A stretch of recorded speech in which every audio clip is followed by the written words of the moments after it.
पर पाबंदी रहती है। गैर जरूरी खनन भी रुका रहेगा। आज दिल्ली के पर्यावरण मंत्री गोपाल राय ने ग्रैब 3 को लेकर जरूरी विभागों की मीटिंग बुलाई है। बढ़ते प्रदूषण के बीच दिल्ली की सीएम आतिशी ने बड़ा फैसला लिया। अगले आदेश तक दिल्ली के सभी प्राइमरी स्कूल ऑनलाइन चलेंगे। छात्र छात्राओं को स्कूल नहीं जाना होगा।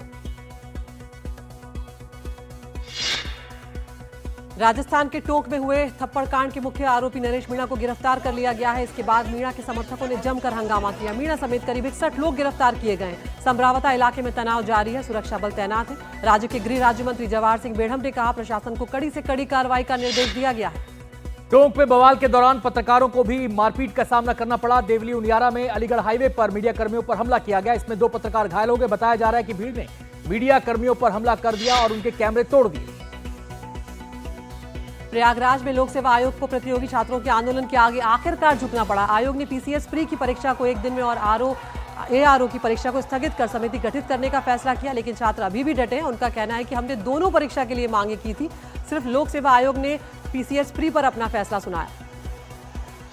बाबा सिद्दीकी हत्याकांड मामले में गिरफ्तार शूटर शिव कुमार ने अब एक नया खुलासा किया है। सूत्रों के मुताबिक पुणे शहर का एक नगर सेवक भी इन लोगों के निशाने पर था। शिव कुमार ने बताया कि शुभम लोनकर अक्सर कहता था पुणे के एक नगर सेवक को मारना है। हालांकि अभी ये साफ नहीं हो पाया है कि नगर सेवक कौन है। बाबा सिद्दीकी की हत्या के बाद पुलिस और शूटर शिव कुमार का आमना सामना हुआ था। सूत्रों के अनुसार शिव कुमार ने बाबा सिद्दीकी पर गोली चलाने के बाद अपने कपड़े बदले, फिर वो घटनास्थल वापस आया। जब शिव कुमार वापस आया तो पुलिस वहां मौजूद लोगों से पूछताछ कर रही थी और मुझसे पूछा कि किसी को भागते देखा। शिव कुमार ने बोला, नहीं, किसी को नहीं देखा।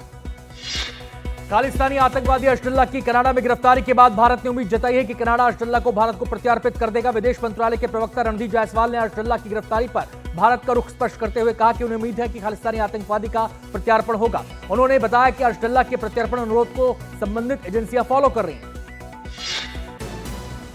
यूपी के दीनदयाल उपाध्याय जंक्शन पर एक गाड़ी बड़ी दुर्घटना का शिकार। एक यात्री होने से यहां पर बच गया। यात्री चलती गाड़ी में चढ़ने के दौरान अपना संतुलन खो बैठा। इस दौरान प्लेटफॉर्म पर ड्यूटी पर तैनात आरपीएफ कर्मी ने यात्री की किसी तरह जान बचाई और उसे डिब्बे के अंदर पहुंचा दिया। यह घटना 14 नवंबर की है।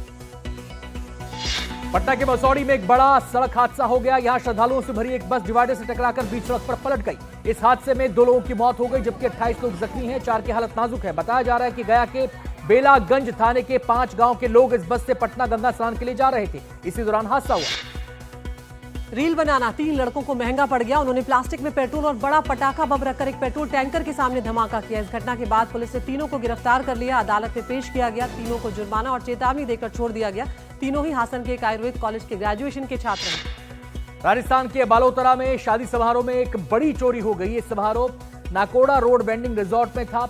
बताया जा रहा है कि 2 अज्ञात चोर वहां घुसे और करीब 7 लाख रुपए से भरा बैग लेकर फरार हो गए।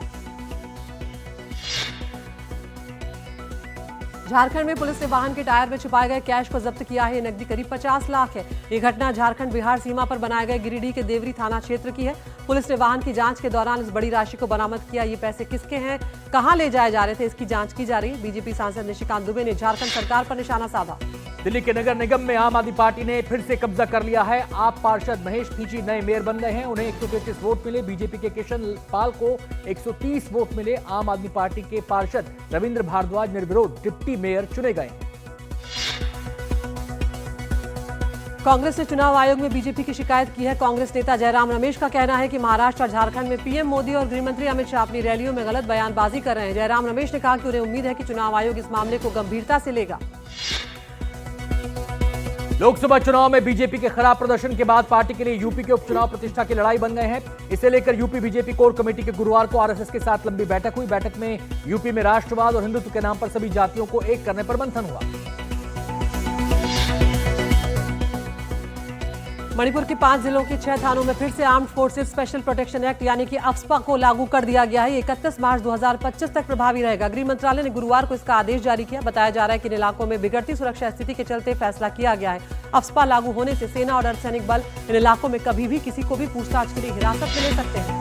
भारत के विदेश मंत्री कल आधिकारिक यात्रा पर यूएई पहुंचे। वहां उनकी मुलाकात यूएई के डिप्टी प्राइम मिनिस्टर और विदेश मंत्री अब्दुल्ला बिन जायद अल नहान से हुई। दोनों के बीच क्षेत्रीय और वैश्विक मुद्दों पर चर्चा हुई। एस जयशंकर ने उन्हें भारत आने का न्योता दिया।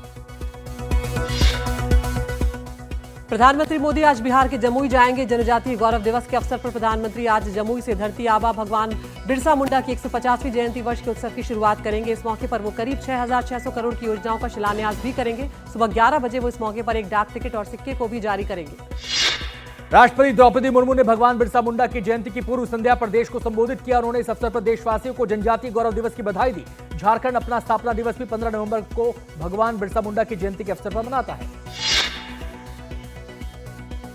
आज देव दीपावली है और इसके लिए वाराणसी के घाट पूरी तरह से सज चुके हैं। इस मौके पर वाराणसी लाखों दियों से जगमग होगी। देश विदेश से बड़ी संख्या में लोग इसे देखने के लिए आते हैं। पर्यटकों की काशी की झलक दिखाने के लिए लाइट एंड साउंड शो का भी आयोजन जो है वो किया जाएगा चैत सिंह घाट पर। हरिद्वार में देव दीपावली के लिए खास तैयारियां की गई हैं। हर की पैड़ी को दियों से सजाया गया है। देव दीपावली हिंदुओं के सबसे प्रमुख त्योहारों में से एक है, जो दीपावली की तरह महत्वपूर्ण माना जाता है। ऐसा माना जाता है कि इस पवित्र दिन पर सभी देवी देवता पृथ्वी पर आते हैं, लोगों के कष्टों को हरते हैं। कार्तिक पूर्णिमा के अवसर पर श्रद्धालुओं ने वाराणसी में गंगा नदी में पवित्र डुबकी लगाई। गंगा स्नान के लिए घाटों पर श्रद्धालुओं की भारी भीड़ दिखी। सुबह से ही श्रद्धालु घाटों पर स्नान के लिए पहुंचे। इसे लेकर सुरक्षा के पुख्ता इंतजाम किए गए।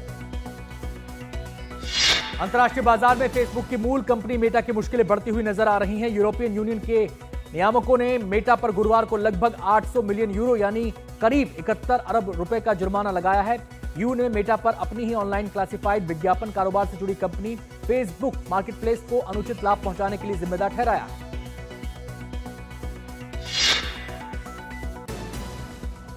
इजरायल ने बेरूत, गाजा और सीरिया पर बड़ा हमला किया। इजरायल के हमले में 12 राहत कर्मियों की मौत हो गई है, कई घायल हैं। सीरिया के दमिश्क में 15 लोगों की जान चली गई है और 16 घायल हो गए हैं। हमले में गाजा में भी भारी तबाही हुई है। पिछले 24 घंटों में गाजा में 24 फिलिस्तीनी नागरिकों की जान चली गई है। शुरुआत कर रही है 25 टॉप हेडलाइन खबरों के साथ। अदिति, पहली खबर बताएं। बिल्कुल, तो पहली खबर दिल्ली एनसीआर में, जहां पर प्रदूषण जो है उसने जीना मुहाल कर दिया है और प्रदूषण को देखते हुए राजधानी दिल्ली में ग्रैब 3 लागू करने का फैसला कर लिया गया। दिल्ली में कई जगहों पर AQI 400 के पार दर्ज किया गया है। ग्रैब 3 के दौरान निर्माण कार्य और किसी भी तरह की तोड़फोड़